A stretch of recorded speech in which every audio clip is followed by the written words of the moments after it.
Mammoth pride is on the move. Raptors hover over a withered carcass. But there is scent of fresher meat in the wind.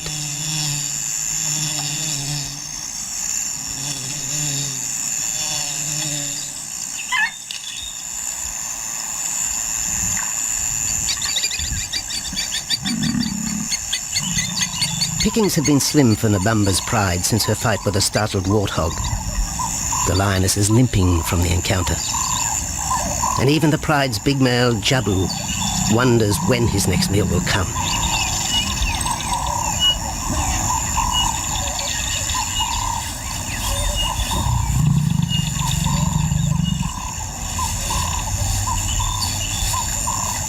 There's been no kill for 3 days, and Nabamba's cubs are hungry. Survival is tough across this tawny continent, and for the lions of Pinda Reserve, etched into the heart of Zululand, only those with speed and cunning will eat.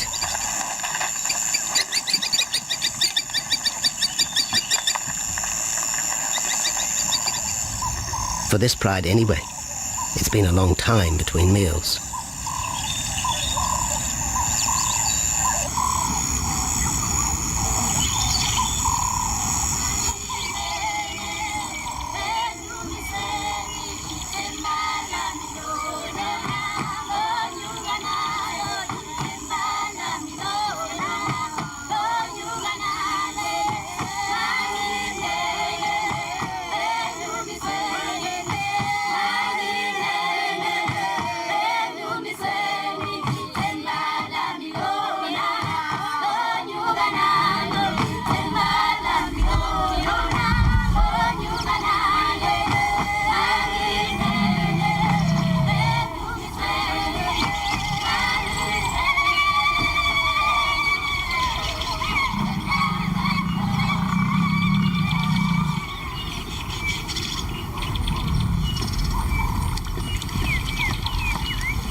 Jabu had waited too long for his lioness to feed him.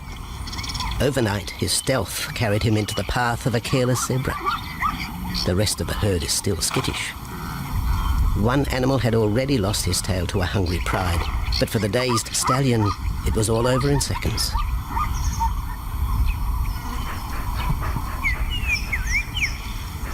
The big male watches his kill from a distance, exhausted by the chase, exhilarated by the sport.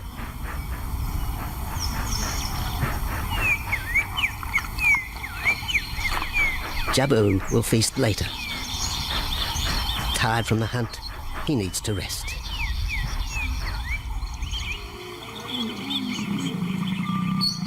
But his prey will be safe. Few scavengers will risk the sudden return of the Lion King.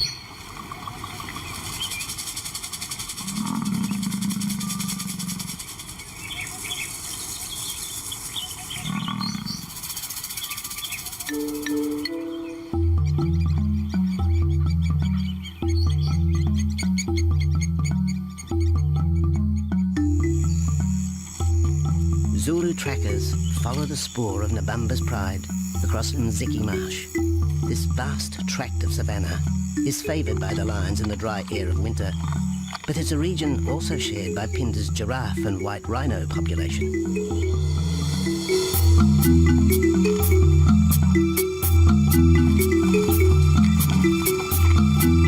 Through modern times, most of southern Africa's wildlife has been ravaged by hunting and habitat loss. Farmland, overgrazed and buffeted by domestic stock, has ripped the heart out of the original bush. The open, broad-leaved woodland, acacia bushveld, and wetland habitat had all but disappeared, taking with it the wildlife.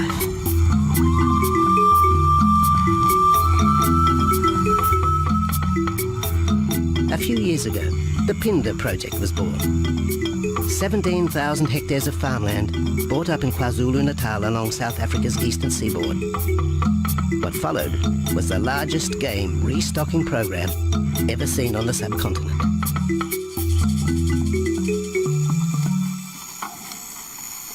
The land was overgrazed to a certain extent and it wasn't in very good shape. They put all these farms together, put a perimeter fence around it, and then brought in a lot of game. We brought in elephant, we brought in rhino. We started off with those sort of animals and then started with cheetah, bringing in cheetah onto the reserve, mainly to get them used to the area before the lions came on, because the lion is a more superior predator as such and would dominate the cheetahs. We wanted to get them settled first before the lions came in.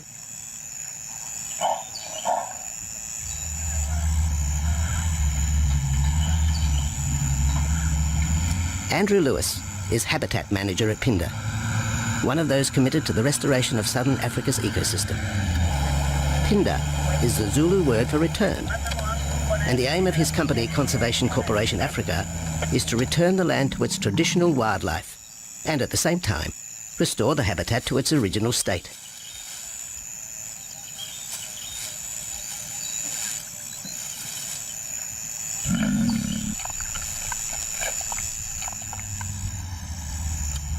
Pinda is cautiously open to top-level tourism, limited and luxurious.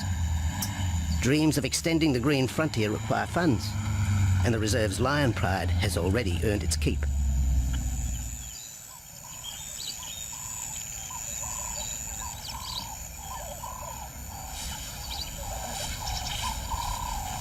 The lions on this property are actually generating revenue for the property through ecotourism, and that they are a benefit to the wildlife because of the draw card. And a few animals, lions, elephants, for example, and rhinos, and possibly giraffes, but those are your main ones that people come to see. And we've been very fortunate to be able to have lions on the property, and I think those lions that we have given us amazing value for our guests, and by getting our guests in here, we're getting revenue into the area, and that's benefiting wildlife as a whole.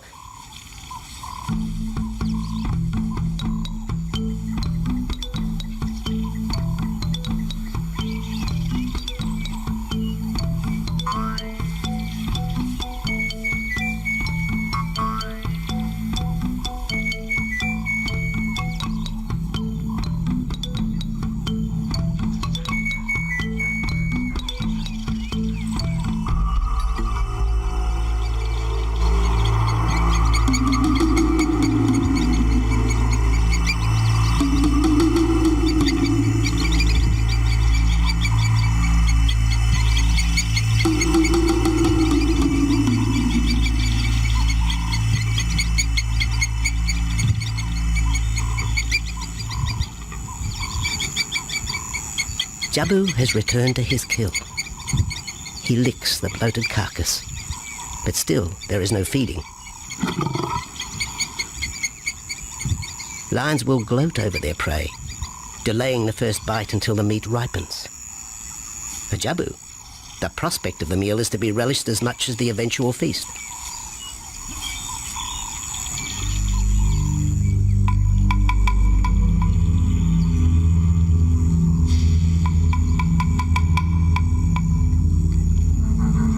Meanwhile, Nabambo's pride is on the prowl.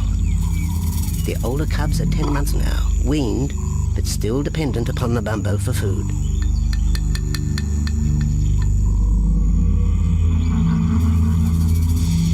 The cubs are learning to stalk, but they won't kill for another 6 months. Young male lions are usually ejected from the pride when they are about 2 years old. Fending for themselves, they form hunting groups with other isolated males. Nabambo's cubs aren't sure what to do with prey so close, but the lioness isn't far behind. Their time for hunting will come. Nabambo's 4-year-old daughter also lives with the pride. She is the mother of the group's youngest offspring, 7-week twins Umveli and Damana. The little cubs have been hidden since birth, and now stay close within the protective circle.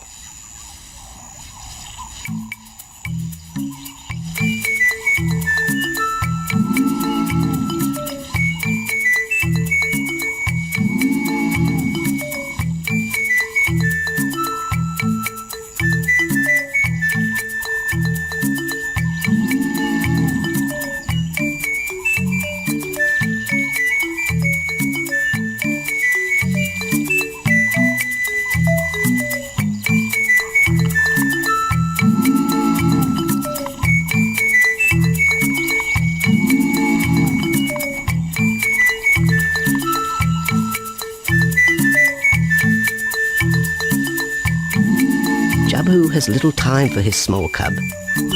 When he is older, the mana will hunt with his father, but for the moment, the big male has nothing to do with his young son. Dejected, the cub finds solace among his siblings.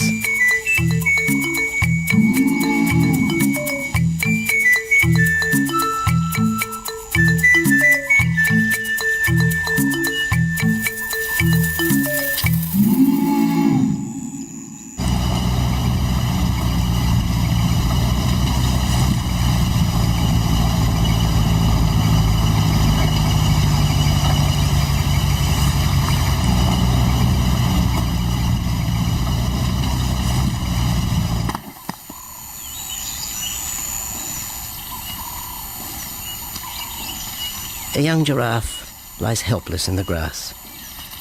The animal's complicated vertebra means it is unable to rest its neck for any length of time.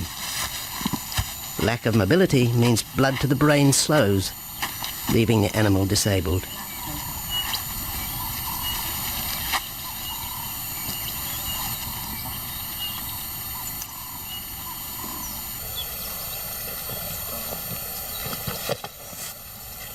Efforts to lift the head fail, and rather than leave the giraffe vulnerable to predators, the young bull is shot by rangers.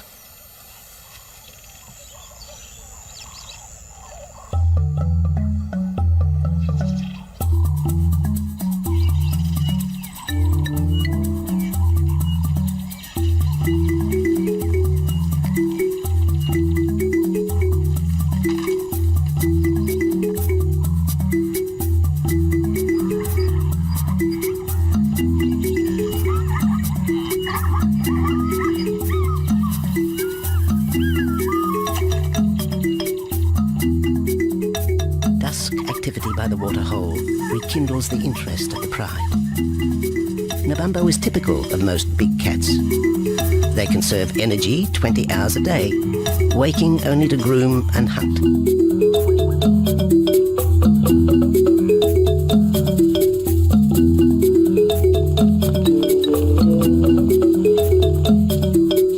The lioness shows little sign of her injured leg, but the tusks of the warthog have torn sinew and muscle, slowing her in the pursuit of prey.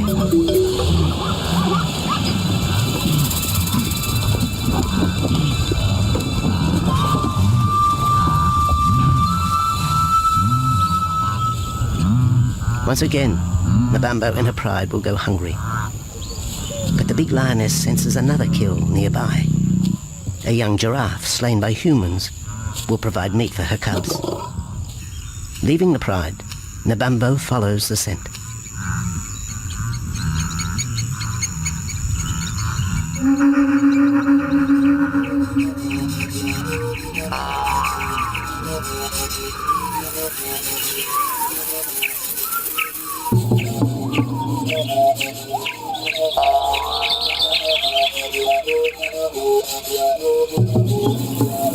Left alone, the older cubs know the drill. They will wait for Nabambo's call to take them to the kill.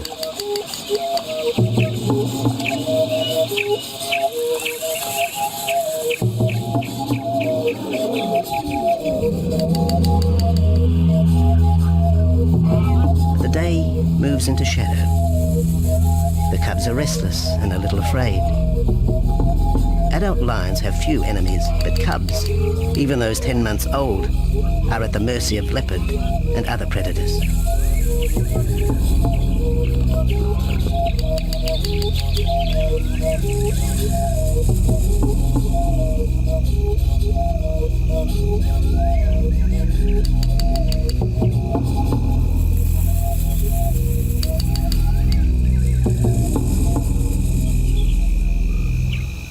Nabambo has reached the kill, but her daughter is there first. Even though females hunt together, rivalry for the prey is fierce.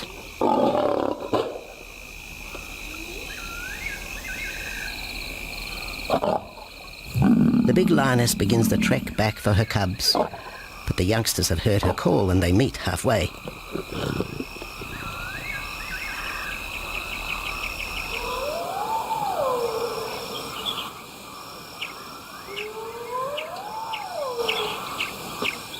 Nabambo settles herself in the long grass. The cubs are unfamiliar with her behaviour.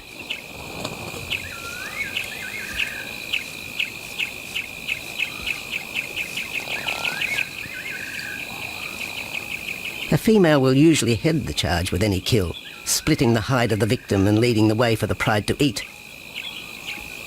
But there is human scent around the giraffe, and the big lioness is cautious. She watches her cubs, hidden, alert to any potential threat.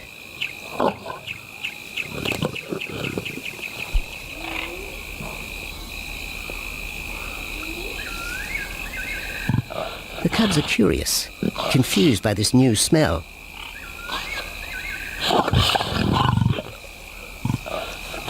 The lioness moves in for a final check, but she has already made up her mind. The carcass is tainted. There are foreign traces, a dangerous ambience. Instinct tells her this is not food fit for her cubs. Disappointed, Nabambo moves away, the scent of another night stalk already in the wind.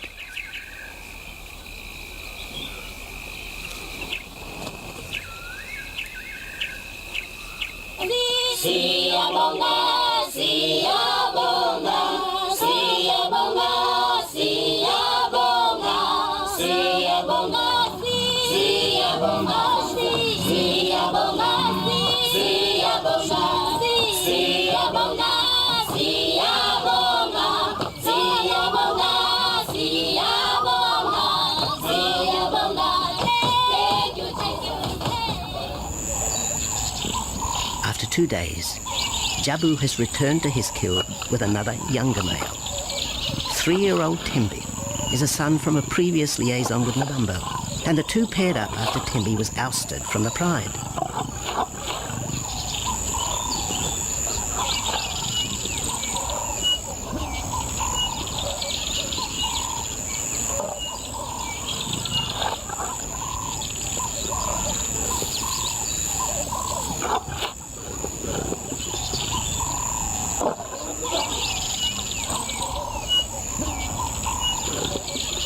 Pride males are lazy and will gladly let the females track down prey. But the theory that males won't hunt is a fallacy. Any hungry male will hunt for himself when no free lunch is provided by the lioness, hyenas or other predators.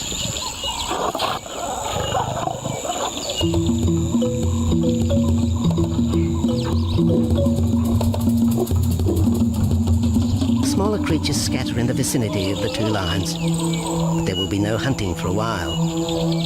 Bloated after the zebra kill, both males will sleep for the next day, oblivious of their surroundings.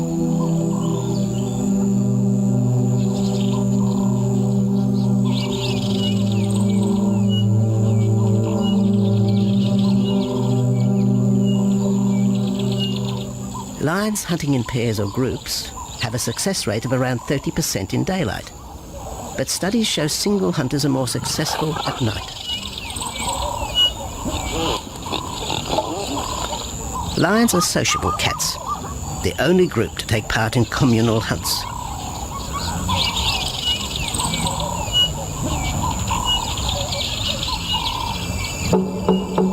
Ambush is an important part of the lion's strategy.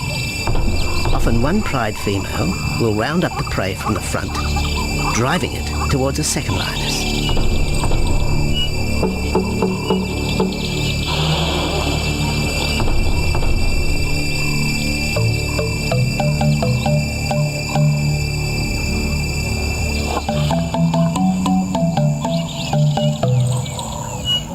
As in most cases, the pride male will only get involved if he has to.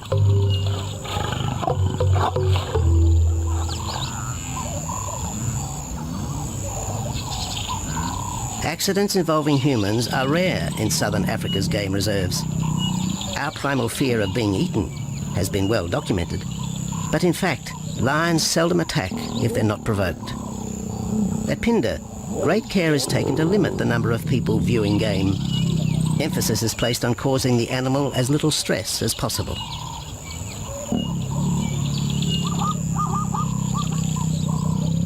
Lion isn't a part of their natural food source. They don't normally go out and hunt people. I think your lions are opportunists though, and I certainly think that if your lion is very hungry, under stress, I don't think they'll necessarily go out to hunt you down, but if you interfere with them, they'll certainly kill you. And there's a good chance they might eat you at the same time.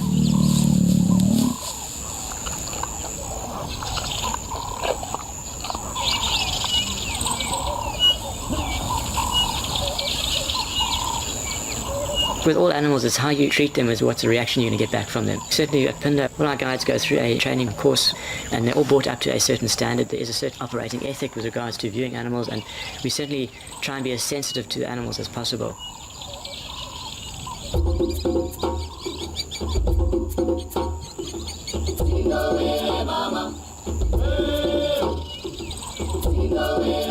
Cradled within the arms of the Yabomba Mountains and the Indian Ocean, Pinda covers one of the most diverse regions of Africa. Here are found 7 different ecosystems, from palm savanna and bushveld to rare sand forest and dense thorn bush, all restored from the pastoral belt which had swept down the east coast.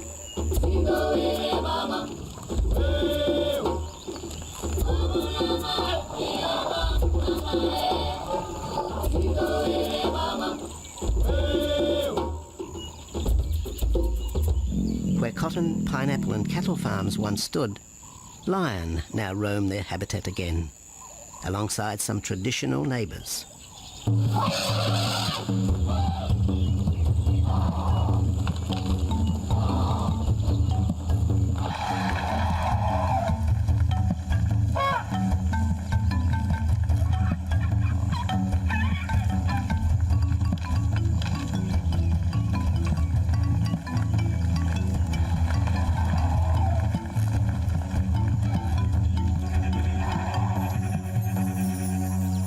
Pinda sees its responsibility to the region extending beyond restoration of habitat and wildlife. It provides schools and a clinic for the local Zulu community, as well as employment. In the eyes of Andrew Lewis, essential ingredients for a successful operation. It's very important to involve the communities around your reserve because they have to benefit as well. There's no point in just taking land, get some investors to invest in it, but if you don't allow the people who are on the periphery of that reserve to benefit from it, you're going to have an immense problem with poaching, and they're going to cut your fences down, and you're just going to have an uphill battle.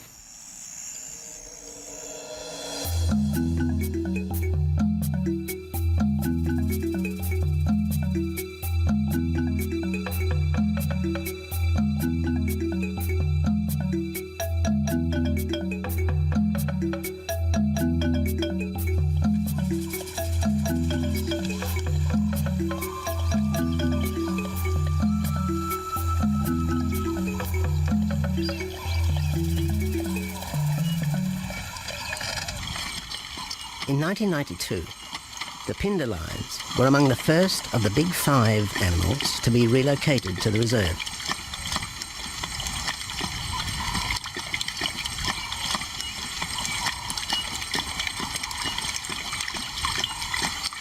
The original pride came from the northern province of South Africa, a vast scrubby region flanked by the ragged Drakensberg Mountains near the Mozambique border.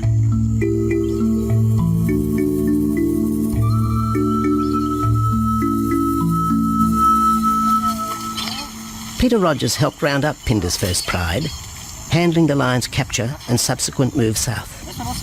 Today, he's head vet at the Hoedspruit Research and Breeding Centre for Endangered Species, overseeing its cheetah breeding program.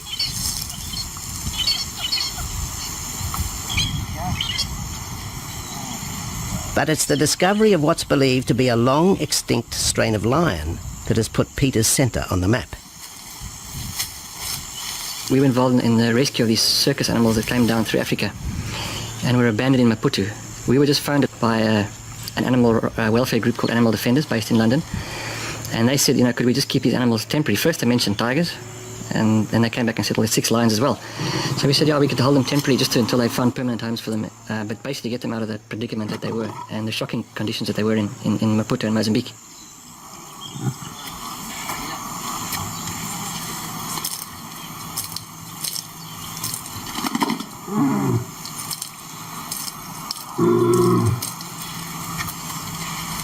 When the lions arrived at the breeding centre, their size, pale colouring and the male's thick black belly mane put them into the category of the Cape or Barbary lion, not seen in the wild since the early 1920s.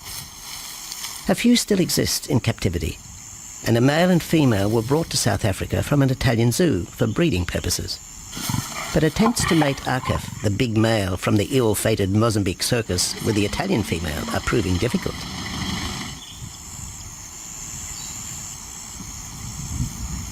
Akef is overprotective, even preventing the lioness from eating when the meat truck arrives.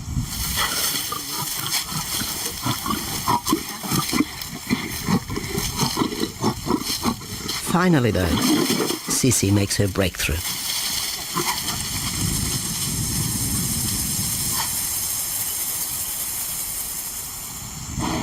We'll see you up in the front there, Mark. You're going to go to that sort of middle central area. Where are you going to go? In the next enclosure, Arturo, the Italian Barbary male, is about to be sedated. His attention to his sister Cece through the fence is hampering mating efforts, and Peter Rogers is keen to move the big male. He shoots the dart into Arturo's rump. Arturo has been sterilized, but while his breeding days are finished, he'll live out his days at the center. 1.5 minutes now, so... His female companion, another Barbary from the Mozambique circus, is drawn away by the meat truck.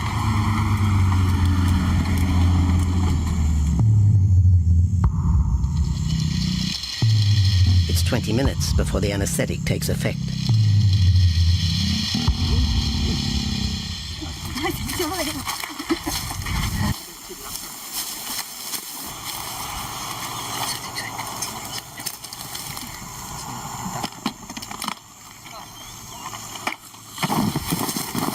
It's nice to be the supervisor. Slowly.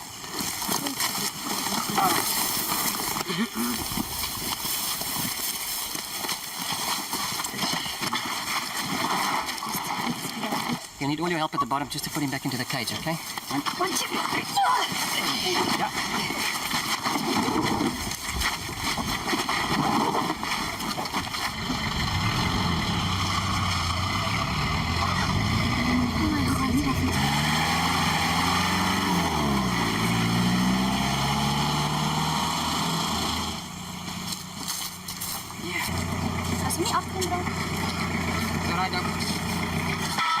The anesthetic gives Peter Rogers and his team a chance to check over the 12-year-old lion. He'll spend a few weeks in this cage before being returned to his enclosure for observation. I still want to inject him and everything, Mark.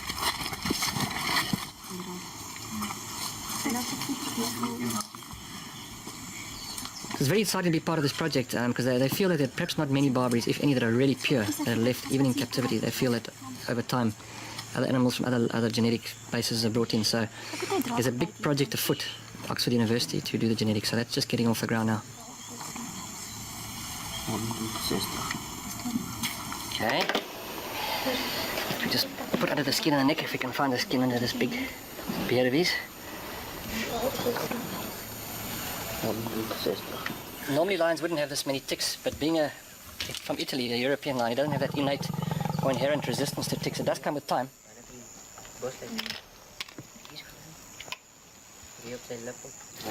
Like a bit of a bit like this. What we can do is put him in there and roll him over inside there. Immediate term now is to get these ones to breed, and we'll take it day by day from there and see how it goes. But the prime object initially was just to get these animals back into good health, and it's developed into something a lot bigger.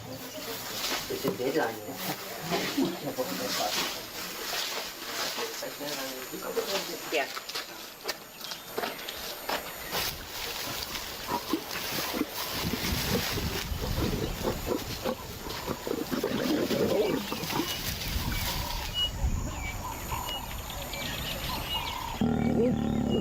While the breeding centre's lions are healthy, it's not the case a few kilometres away in the Kruger National Park, where TB has ravaged half the population.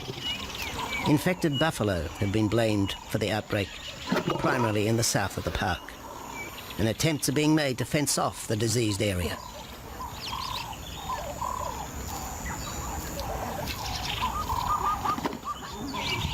And the lions are preying on infected buffalo. Because it's an exotic disease and not an indigenous disease, the lions are totally naive and they've got no resistance to it. So it's a big problem. It's a very difficult decision to make as to what to do. It's a very topical and heated subject at the moment.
Back in Phinda, the night stalk has begun.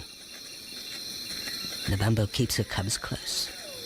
They're hungry, but tonight only Impala can be tracked down, a morsel for the lioness. Food is scarce at this time of year, so the pride's territory covers a large area. Lions can only afford to be territorial where there is a reliable supply of game.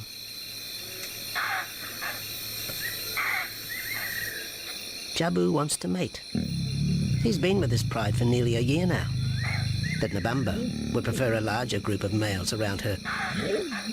Eventually, though, Jabu will have to join forces with other males to have a chance of keeping this pride. The big male is only 7 years old and a fine specimen, weighing in at just under 200 kilograms. For the moment, he's secure. Although tonight, Nabambo has hunting on her mind.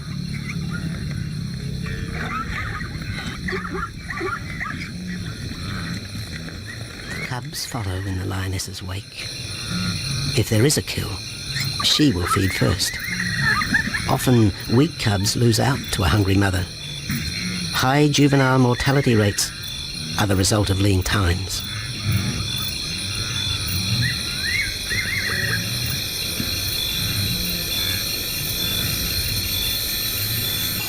Jabu has had enough. He's been walking for hours. Sleep is more important.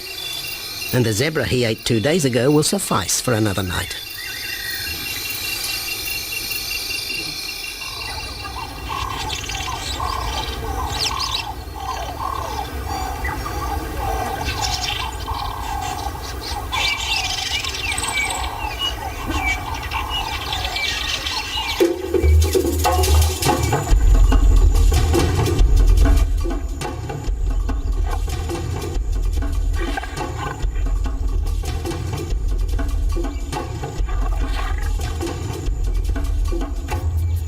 Nabambo has made a kill, a young Nyala buck. It's been 3 days since the pride has eaten, and this will provide meat for them all. But the lioness will eat first.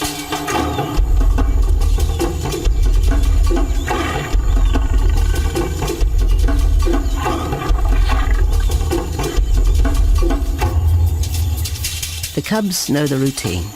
They will get their turn. But Nkosi is hungry. He creeps towards his mother. As the biggest of the cub,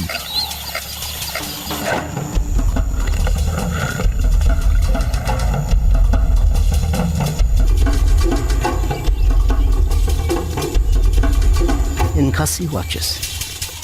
A lioness can eat more than 20 kilograms in a single sitting. This could be a long wait for the little cub. Nkosi approaches the kill cautiously. Sometimes the lioness will turn on her cubs, but today Nabambo is pleased with her efforts.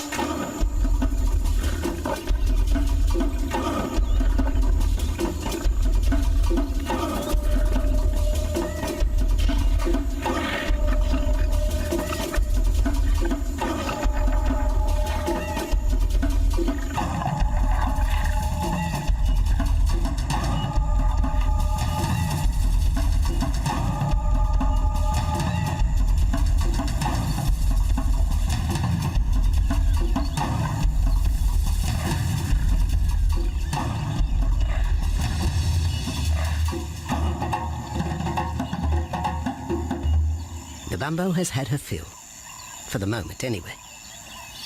Lions never eat the stomach of a kill. She will bury it before dragging off the carcass. This way, hyenas and other predators are thrown off the scent. The evidence has been buried. The carcass is no more.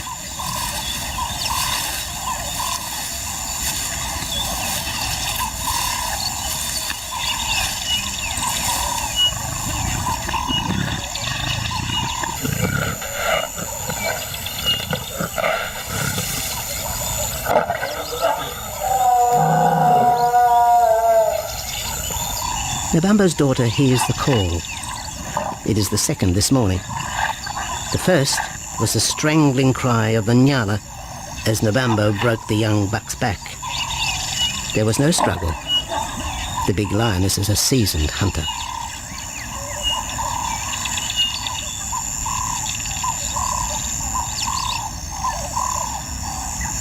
The rest of the pride will feast on the carcass after Nabambo retires. But first, they will drag it into the bushes, away from prying eyes, away from raptors already circling the kill scene.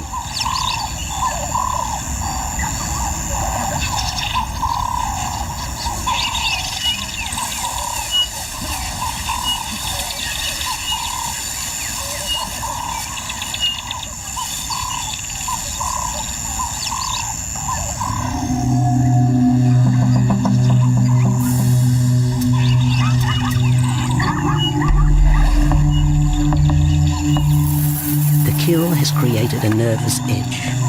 Even the hippo, its bad temper legendary, is flustered, anxious to protect its waterhole. The wildebeest are a favourite prey for lions. Naturally, they feel vulnerable. But for the pride, there is no agitation. Gorged, they will sleep for the next day. Even Mveli and Damana, the 7-week twins, have tasted blood for the first time. But it will be many months before they take part in a hunt. For the moment, they just want to play with Nkosi.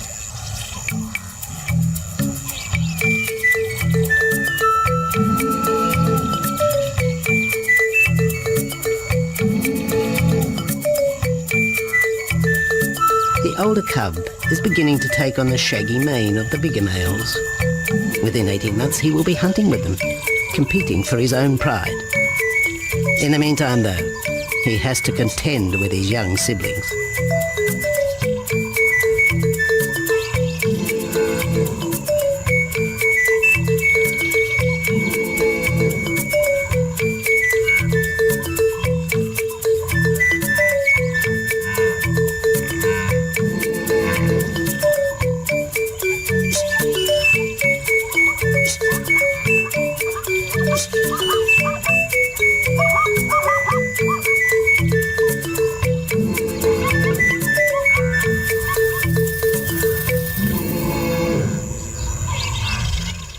Jabu rejoins the pride.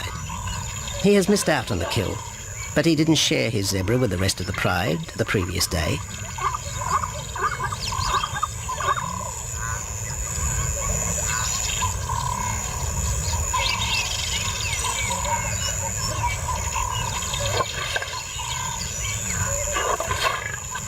A half-hearted attempt at mating, but the big lion's attention is drawn to a curious onlooker.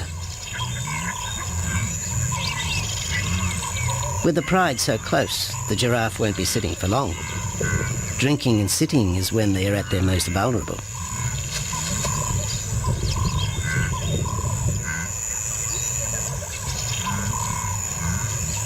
Jabu keeps an eye on his group. Pride takeovers by other males are common, and savage fights can occur between the pride male and the intruder. If a takeover is successful, the new male will usually kill all the suckling young of his former rival. When a nursing mother loses her cubs, she comes into heat within a few weeks. The normal interval between cubs is about 2 years, with a gestation time of 3 to 4 months.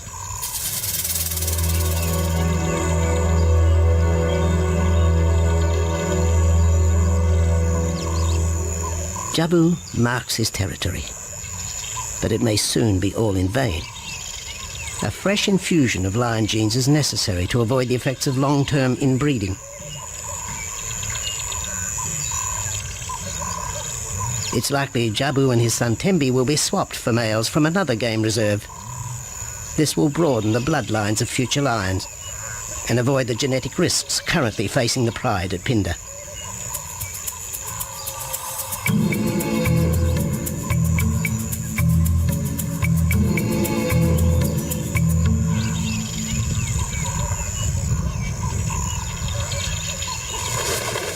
Vultures have found the dead buck, but there is little left of the carcass.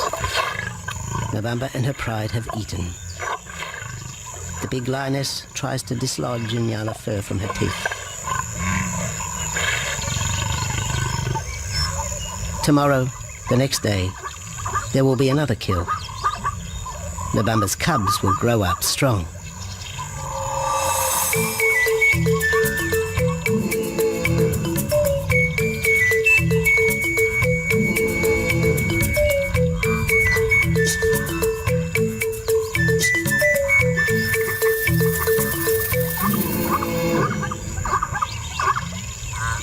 The lion is the greatest of all predators, the essence of all that is Africa. And yet, there are fewer than 50,000 left in the wild. The future for the species lies in managed reserves such as Phinda. Here in Zululand, the lion roams free for the first time since the beginning of this century. At Phinda, the philosophy has always been simple. Africa's wildlife land, undervalued and underutilized, is the continent's most precious natural resource. Focusing on the animals, their habitat and local communities is just the beginning of an African renaissance. Phinda is, after all, the Zulu word for return. Maybe, too, it's a chance for man